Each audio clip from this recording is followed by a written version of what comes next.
Welcome to our channel. ప్రస్తుతం మనతో పాటు ఉన్న vegetable therapist, sun spiritual society founder అయిన విక్రమాదిత్య గారు. సార్తో మాట్లాడి ఈరోజు హెల్త్ గురించి మరికొన్ని అప్డేట్స్ అడిగి తెలుసుకుందాం. నమస్తే సార్. సూర్యోస్మి తల్లి. నాన్ వెజ్ డాక్టర్స్ అందరూ కూడా చెప్పేది ఏంటంటే మీ బాడీకి ప్రోటీన్ అవసరం, నాన్ వెజ్ తినాలి అని. మీరేమో వద్దు అంటున్నారు. కొంతన ఎక్కడ అంటారు సార్? అదేనమ్మా, ఇక్కడ ప్రోటీన్ తినండి, కార్బోహైడ్రేట్స్ మానేయండి, ఫ్యాట్స్ తినండి అని ఎక్కడ కూడా ఏ శాస్త్రంలో ఉండదు. ఒక మానవుడు తన జీవన విధానానికి కావలసినటువంటి ఆహారం ఇది అని చెప్పింది ఒక వేదం మాత్రమే. చేస్తున్నటువంటి పనిని బట్టి అంటే మళ్ళీ ఇక్కడ క్షత్రియులు మాంసం తినొచ్చు, తప్పు. క్షత్రియులు కూడా మాంసం తినాల్సిన అవసరమే లేదు. ఎక్కడ కూడా క్షత్రియులు మాంసం తిన్నారు అంటే ఇప్పుడు చాలామంది అంటుంటారు శ్రీరామచంద్రమూర్తి క్షత్రియుడు కాబట్టి మాంసం తిన్నాడు, తప్పేంటి? ఆయన క్షత్రియుడైన యుద్ధం చేయడానికి కావాల్సింది కండబలం. కండబలమే కాదు, బుద్ధిబలం. హనుమంతుడు వాళ్ళని ఏమంటారు? మనోజవం మారుతి తుల్య వేగం బుద్ధిమతానుసారం. హనుమంతుల వారిని మనోజవం మారుతి అంటే మనోజవం, మనస్సు శక్తితో కలిగినటువంటి వాడు మారుతి హనుమంతుల వారు. రామరావణ యుద్ధంలో రాముల వారికి హనుమంతుడు సాయం చేశాడు. ఆయన క్షత్రియుడు కాదుగా, ఎంతోమంది రాక్షసుల్ని మట్టుపెట్టేశాడు. ఆయన అంటే ఒక వానరంగా చెప్పుకుంటారు, కానీ మానవ రూపంలో ఉన్నటువంటి ఒక శక్తిశాలి. ఆయన క్షత్రియుడు కాదు, మరి అంతమందిని ఎలా యుద్ధం చేశాడు? అక్కడ చాలామంది ఉన్నారు. క్షత్రియులే అంటే యుద్ధం చేయాలంటే క్షత్రియులే అవ్వక్కర్లే. అంటే మాంసం తినాలని కోరుకుంటే క్షత్రియుడు అయిపోడు.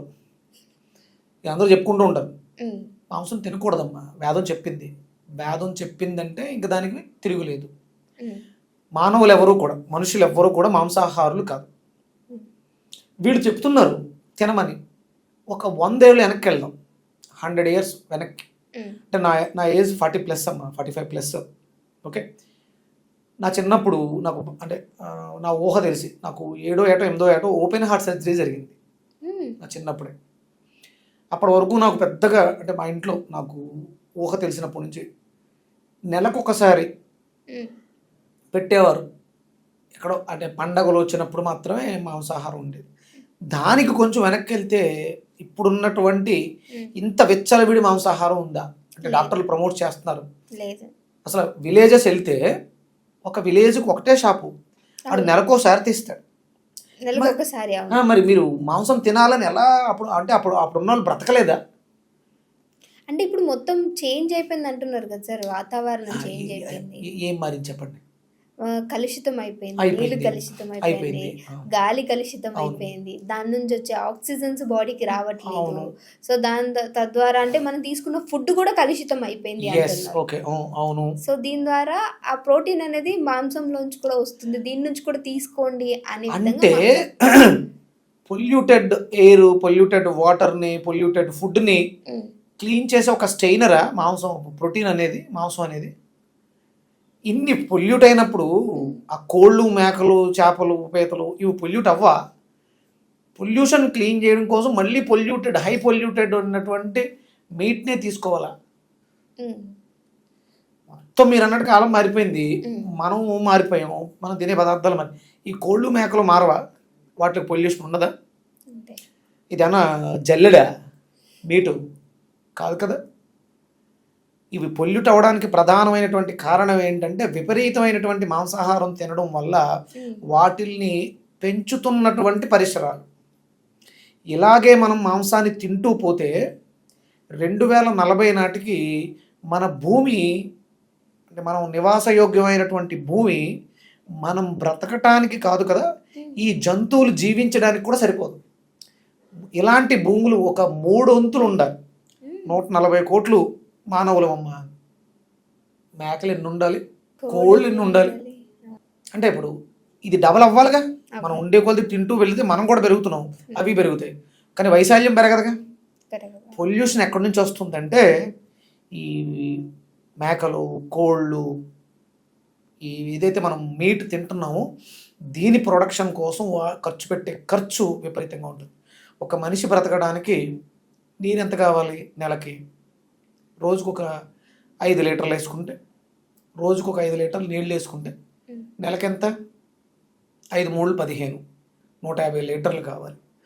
ఒక మేక ఎంత నీరు తీసుకుంటుంది? డబుల్ ట్రిపుల్ ఉంటుంది సార్ ఎవ్రీడే. కోళ్ళు దానికి కన్జప్షన్ ఎక్కువైపోతుంది కదా మన అవసరానికి. అందుకే మనకు ఇప్పుడు మామూలుగా రామరాజ్యం అంటే ఏంటో తెలుసా? రామరాజ్యం అంటే సుభిక్షం అంటారు. సుభిక్షం ఎలా అయిందంటే ప్రతి నెల 3 వర్షాలు పడతాయి. నెలకు 3 వర్షాలు పడితే అక్కడ నీటి ఎద్దడి ఉండదు. సంవత్సరానికి ఒకసారి వర్షాకాలం పడాల్సినటువంటి వర్షాలే మనకి సరిగా పడట్లేదు. అందుకని మనకి క్షామం వస్తుంది, నీటి కొరత వస్తుంది.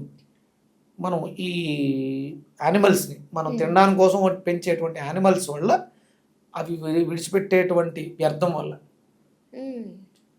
అంటే మనకి పర్యావరణానికి ఈకో ఫ్రెండ్లీ యానిమల్ ఏదైనా ఉందంటే అది ఒక్కటే, కౌ. అందుకని దాన్ని గోమాత అన్నారు. మిగతా అన్నిటి వల్ల పొల్యూషన్, అంటే మనం విడిచిపెట్టే షిట్ నుంచి వచ్చేటువంటి ఒక ఏదైతే వాయువులు ఉన్నాయో అది మనకు ఉపయోగపడుతుంది కదా సార్. కౌది ఉపయోగపడుతుంది, మిగతా దేంది మనది కూడా మనకు ఉపయోగపడదు. దానివల్ల పొల్యూషన్ వస్తుంది. అప్పుడు మనం దీన్ని ఇంకా పెంచుకుంటూ వెళ్ళిపోదామా, తగ్గించుకుంటూ వద్దామా? తగ్గించుకుంటూ రావాలి. డిమాండ్ని తగ్గించండి. వెజిటేరియన్ మొక్కలు ఉన్నాయి అంటే చాలామంది మాట్లాడుతుంటారు జీవహింస తప్పు, మేకల్ని వాటిని, మరి మొక్కలకు కూడా జీవం ఉంది కదా, అవి హింస చేస్తున్నాం కదా అంటుంటారు. ఒక మేక ఆయుర్దాయం ఎంత ఉండొచ్చు? 27 నుంచి 35 సంవత్సరాల వయసు, అంతే. ఆ తర్వాత అది మరణిస్తుంది, ఇంకోటి ఏదో అవుతుంది. ఈ లోపల మధ్యలోనే మనం కట్ చేస్తున్నాం.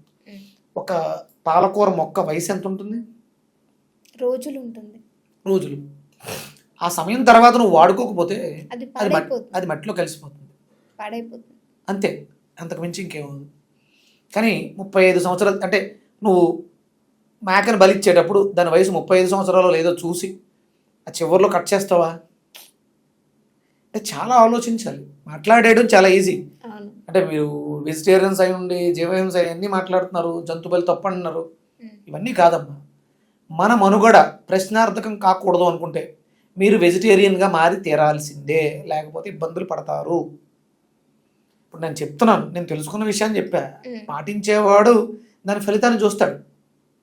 పాటించకపోతే నాకు వచ్చే నష్టమే లేదు. రేపొద్దున ఏ కిడ్నీయో ఏ లివరో వేరే ఇంకో ప్రాబ్లము వచ్చిన తర్వాత నా దగ్గరకు వస్తావు. ఎందుకంటే నేను ఒక ప్రత్యేక నైపుణ్యం కలిగినటువంటి వ్యక్తిని, డాక్టర్ని కాదు. నేను ఒక ప్రత్యేక నైపుణ్యాన్ని కలిగి ఉన్నాను. మీకు మీరే డాక్టర్స్ 85%, ఒక 15% ప్రత్యేక నైపుణ్యాన్ని కలిగి ఉన్నాను, అంతే. నేను దీని సాధన చేసి ఉన్నాను. కాబట్టి శాకాహారం అనేది ఒక మామిడికాయ పచ్చిగా పచ్చడి చేసుకుందాం అనుకుంటే అది కాసిన తర్వాత పక్కవానికి వచ్చిందో లేదో చూసుకుని కోసేస్తాం. అప్పుడు కొయ్యకపోతే పక్కవానికి వచ్చి పండిపోతుంది, మామిడి పండు అవుతుంది. అప్పుడు కొయ్యకపోతే పండై రాలిపోతుంది. అప్పుడు కూడా తీసుకుని తినకపోతే టెంకగా భూమిలోకి వెళ్ళి మళ్ళీ మొక్కగా వస్తుంది. ఇది సృష్టిలో జరిగేటువంటి కార్యక్రమం. దీనివల్ల హింస ఉండదు. అది మామిడి చెట్టు నువ్వు నా కాయను ఎందుకు కోసావని బాధపడదు.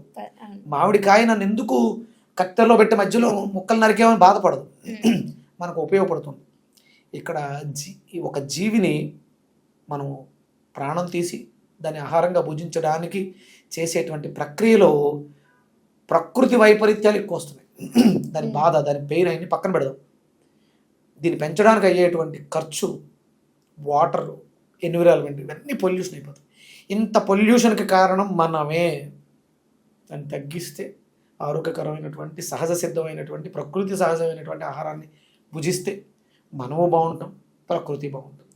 Okay, thank you so much sir, మంచి ఇన్ఫర్మేషన్ ఇచ్చారు. సూర్యస్మిత.